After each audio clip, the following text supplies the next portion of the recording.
Hi guys, welcome to my evaluation of the case study that was given to us for curriculum planning.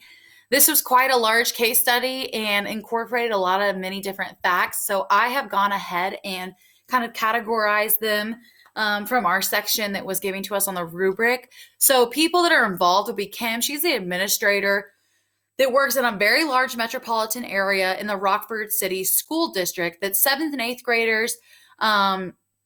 And it has about 650 students, 80 teachers. About 25% of the parents are come to parent-teacher conferences, so there's a lot of low parent involvement. There's a large percentage on free and reduced lunch. They do a lot of paper and pencil assessments and lectures. They don't have a lot of innovative ways to improve learning. Kim is trying to relate curriculum to assessment data, and she's changed their schedule to block scheduling to hopefully improve that the best that she can. So Ellen, she's a lady that comes and helps to implement a new model, which I'll talk about here in the next couple of slides. Here are some facts. So there's little room for authentic assessment. They use a lot of those traditional assessments, and the diverse needs for students are not met. There aren't any cultural learning happening, and if there is, it's very little. The inclusion classes that are provided oftentimes have the same instruction for diverse learners and the learners who are on the level they need to be, and they also have the same assessment. So things aren't being developed in a way that meets the needs of all students. They have very low scores on math and reading for their assessments. On the written questions of short essay and short answer questions, they have no scores. Many students, a large percentage of them, have left those blank. So interventions have been put into place for math and reading, and the shift needs to focus of instruction to how students learn, and the curriculum really needs to be revised. So once they figure out that things needed to change, they have implemented the formula writing model. This is where Ellen came into play as one of the people in the case study. She's shown teachers and kids how this works, and it's something that the school is using through professional development. They spent a day on learning this model, which is for sentence and paragraph building, and it gives that framework for every teacher. Students actually became more engaged because they were working on those multicultural topics and learning the perspectives of diverse and ethnic groups. So they used a variety of resources instead of just a linear approach, which improved learning, and it also improved the percentage of attempts on the writing questions and improved assessment scores overall.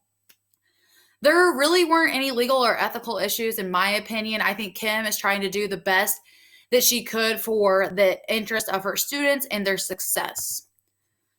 In one sentence, the students at Triscuit Middle School are not attempting to answer short answer or essay questions on assessments, and improving curriculum and strategies for writing and math is a priority to the schools and administration in Rockford City to improve equity and develop practices for improved learning and student success. Here's a list of my priorities as an administrator. They're not really in any particular order, but I think they all have a very important factor into improving student learning. We have to incorporate that multiculturalism piece into our assessments and curriculum. It's important to learn about those diverse groups and ethnicity and learn about different areas of the world. And overall, improving test scores in math and reading is very important.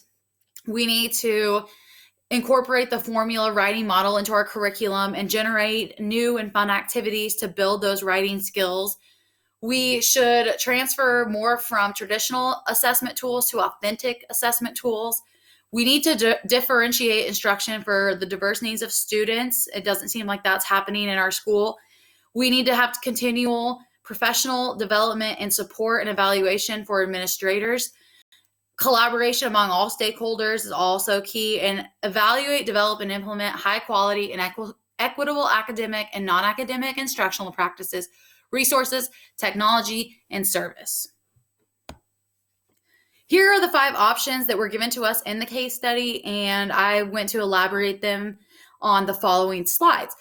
Number 1 would be to do nothing. 2 is directive control, which is where I, as the administrator, would assign the plan of action and teachers really have little input. Directive informational is a range of choices that I would give to the teachers and they would pick what's best for them. Collaborative would be working together with teachers, students, administrators to determine the action we're going to take. And non-directive would be leaving it up to the teachers and they would control the planning process. Here's pros and cons of each of the 5 options. So number 1 would be to do nothing. I couldn't really find any pros to this other than as an administrator, I wouldn't have to put much effort into anything. It would be easy for me. Cons would be student scores stay the same or lower. The best interest of the student is not met. I'm not being a team player. I'm not trying to improve anything. I'm just trying to stay the same. It means I'm lazy and uninterested as an administrator. And I think this is potential for being fired, showing that I really don't have any goals towards improving learning and assessment scores. 2, directive control. This is where I give them an exact plan that we're going to do. I would do it myself. So planning could possibly be easier without input because sometimes when you hear things from everybody, you just kind of get jumbled and overwhelmed. Teachers are implementing new curriculum and assessments because I had given it to them. That's a big pro. Cons, little to no teacher involvement. The buy-in's going to be low. And if the students fail, then the failure all falls onto my shoulders.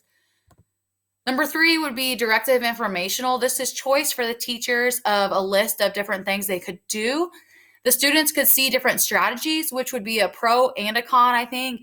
Maybe a con being that we're not all on the same page. But another pro would be planning could be easier without input, like I said in the previous slide. And new strategies and implementation are put into place. So cons is no teacher input, which would be low teacher buy-in. We know that when we incorporate teachers as much as possible, they have a higher buy-in rate. Number 4, collaborative. There's input from others, new ideas and strategies. The teacher buy-in is high. There is still implementation of new assessments and curriculum. The teachers have voice and choice. They get to voice their opinions and choose and come up with develop a new way to improve these students' test scores, and all teachers should be on the same page. The cons would be time consuming, and it could be tiring to come up with a plan, listening from everybody in every direction. Number 5 is non-directive. This is where you leave it up to the teachers, and they have voice and choice, and they implement new curriculum and assessments, and the teachers are all on the same page. A con, there's really not a lot of control for me as an administrator other than just kind of overseeing it. It could be very time consuming, and different ideas from all directions can sometimes lead to different opinions and maybe some interactions that were negative. The best option to me is number 4, collaborating with as many people as possible is super important as an administrator. You want to involve teachers' input and use their ideas so you can implement new strategies for assessments across curriculum, and it also allows for teacher buy-in into your curriculum and your proposal. Who needs to be involved and informed? All stakeholders such as administrators, teachers, students, and parents. I would definitely let the students and parents know that we're incorporating a new model into our curriculum, and obviously we would be doing a lot of teaching and developing action plans for administrators and teachers. Here's my step-to-step implementation plan.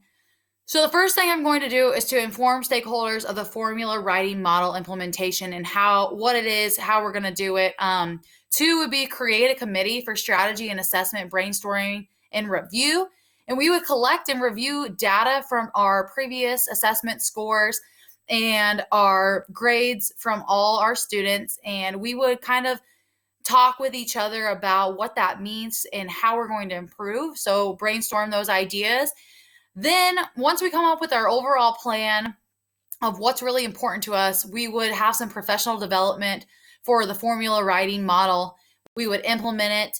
And then it's really important whenever you do something to review and assess the outcomes and assessment scores. It's a very important part of planning and implementation is really seeing what you've done and if it was positive or negative affecting of the students and their improvement. After that, you would want to reevaluate and adjust if needed. So 9 would be continuous support for administrators and also continuous professional development for those teachers so we can continually improve our practice. Consequences and implications could be a slow start. This is going to be time consuming. This is a new curriculum. All the teachers are going to have to learn it. There could be some pushback on all the work that's going to need to be put into it, but we just have to reiterate that this is for the students' best interest and it really will improve the scores. There could be confusion. Some teachers could be doing one thing, others another. There is some really good positives as in assessment stability. They would be using these assessment strategies throughout all subjects. Implication would be working out the kinks as we go. A higher assessment scores is a positive, and really incorporating cultural assessments and in other cultural and ethnicities into our education would be very beneficial. And then implications would be time consuming. Like I said, it's going to cost, and that's always an issue in most schools. And then failure, always that's an implication is you could fail. And you know what? If you don't try, then what are you doing? You got to give some effort and really learn new ideas so you can improve student learning. Plan B. Really, to me, there is no plan B just because it's important to stick with the implementation for a period of time and collect data. This is not something you can do for just 1 year and say, ain't not working, done. Something you have to implement and really work through and find what works best for you and how it's important to our school and our improvement. So if scores are still really low after a couple of years of using this strategy, we're going to have to find some new strategies and differentiation so we can really improve learning and keep continuing on this track to success. I think this is in every school and every administrator's mind, but to focus on the hiring of high quality teachers who are dedicated to improving student success. This is so important that we find teachers that are really, really dedicated to their students and learning about them and getting to know what helps them learn and what helps them be successful. Overall, I think in this case study, it looks like Kim really had the right idea of implementing a new strategy and model into her curriculum so that they could improve those test scores in the writing portion of their assessments. And it really seems like she did a really, really nice job of doing that implementation. I thank you for listening, and I appreciate this class. I learned a lot.